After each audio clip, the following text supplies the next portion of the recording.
Welcome back to Ravens Today. I'm your host, Connor Gioffreda, giving you all the latest updates on anything and all things Ravens. Please make sure to hit that subscribe button, like the video. Let's dive into the latest. So with the offseason officially at the halfway point, with OTAs beginning, and then we go into the training camp stretch, and then finally into the preseason, we got to do some rankings here.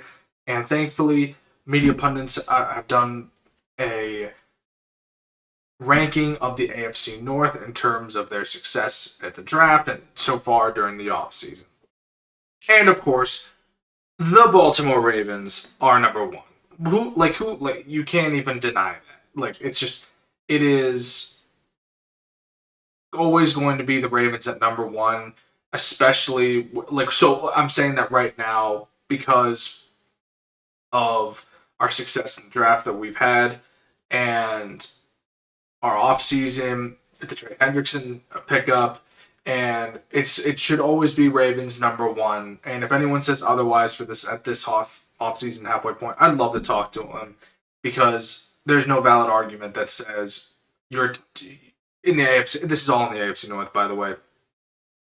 Your team in the AFC North has not had a better offseason than the Baltimore Ravens. So Baltimore Ravens are one. Well, because of the fact that we still have Lamar Jackson, the new coaching staff hires, the acquisition of Trey Hendrickson, all of this is just what the Ravens needed, and they addressed it phenomenally.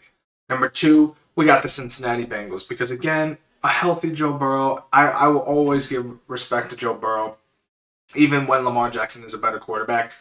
I still give him respect because I think he's on an organization that just simply does not protect him, no matter what he says or what other people say. A healthy Joe Burrow is a dangerous team because when Joe Burrow is healthy, he wins games for the Cincinnati Bengals. But you got to protect him. So far, I've seen no proof of that. Only non-injury plagued season he's had is when he went to the Super Bowl against the Rams, that super team Rams. So other than that, he's had injuries left and right. But again, I put the Bengals at second, as should all of you. Number three, we got to go with the Pittsburgh Steelers here. It's close third place between the Browns, but again, you got Aaron Rodgers. And you just can't deny, yes, the Ravens lost to the Steelers twice last season. So regardless of that, the Ravens are still a much better team. They're a way better team now.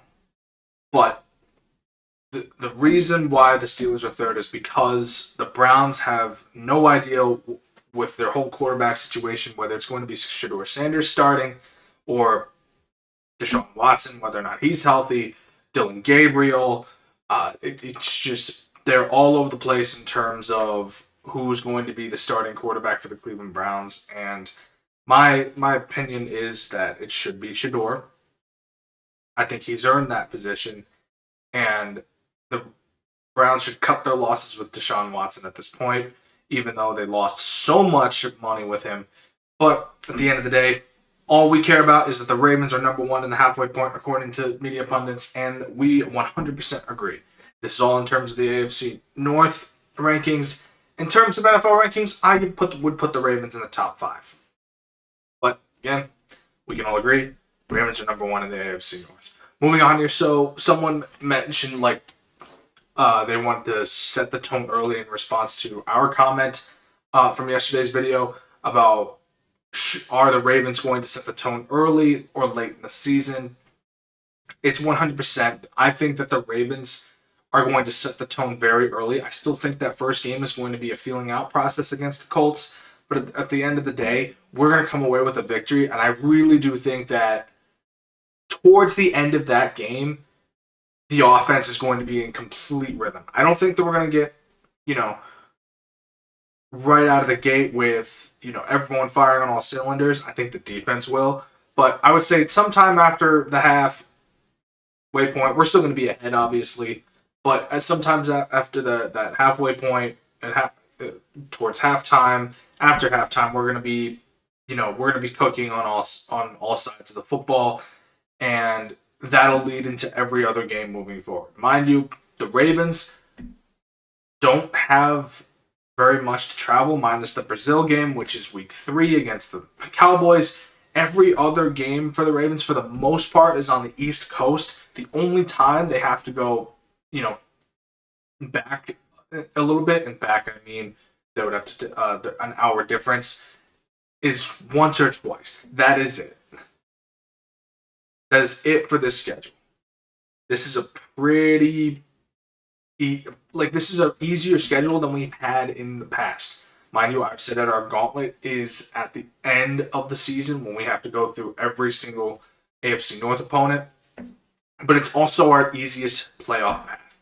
Why is this? Because, again, we know how these guys operate. We know how the Bengals work. We know how the Steelers work. We know how the Browns work.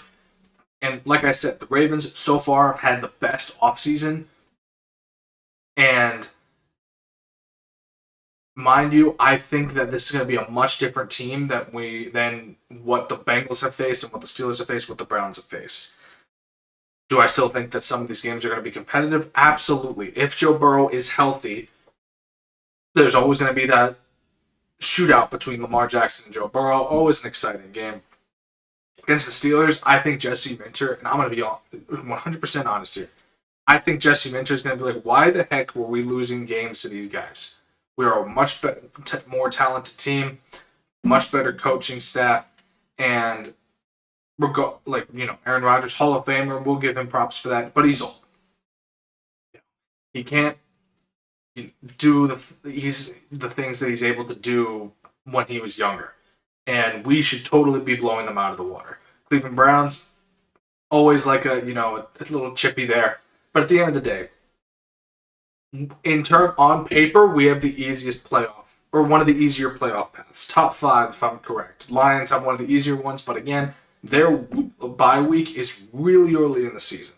Ours later, so that works out well for us because personally, I like the bye week being later because again, guys get rested later in the season for that stretch in the playoffs, and all we have in terms of a gauntlet is our AFC North opponents, which on paper, again, looks really easy. But just from years past, it can be difficult. But this is a new coaching staff. This is a team that looks very excited at the fact that we have a new coaching staff. So it could be an absolute, just straight through playoffs, AFC North title win, and number 1 seed in the AFC, which I think is definitely possible for this Ravens team. But one last thing here. So Lamar Jackson's contract update. Again, this is all behind closed doors. Eric DeCosta and Lamar Jackson never ever talk about the contract outside of of their business meetings and such. But we always have to talk about what the Lamar Jackson is probably going to want. And right now, Dak Prescott has the most in terms of money gain in the NFL because again he signed $60 million deal with the Cowboys. That's $60 million per year with the Cowboys, and right now, which is weirdly enough, he has one of the best contract in NFL history. So, the Bleachers Report, Christopher Knox projects Lamar Jackson to eclipse that with a 3-year, $181 million deal for Lamar Jackson. That comes to $61.3 million per year, which would top Dak Prescott's annual average salary. But if I'm being honest, it's all about the guarantee money. How much is Lamar Jackson going to get up front? And frankly, I think he's going to ask for something that eclipses Dak Prescott.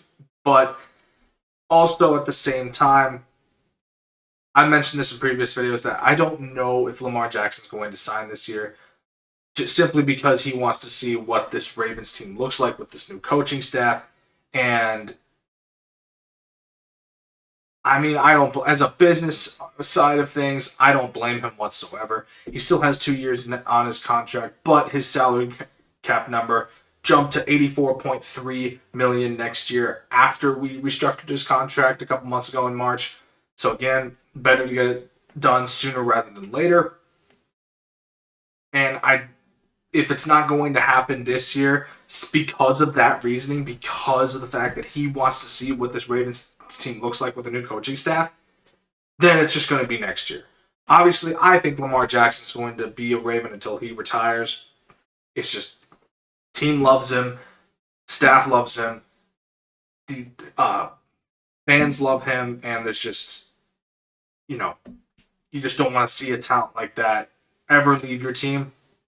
So I'm not worried at all, and I know you guys should not be worried either. It's just a matter of time before we get a new deal done. It's just a question of how much are the Ravens willing to, cough up the dough a little bit here.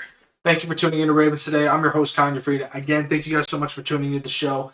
Like the video, subscribe to the channel, follow us on Apple Podcasts and Spotify. Have a good one, everyone.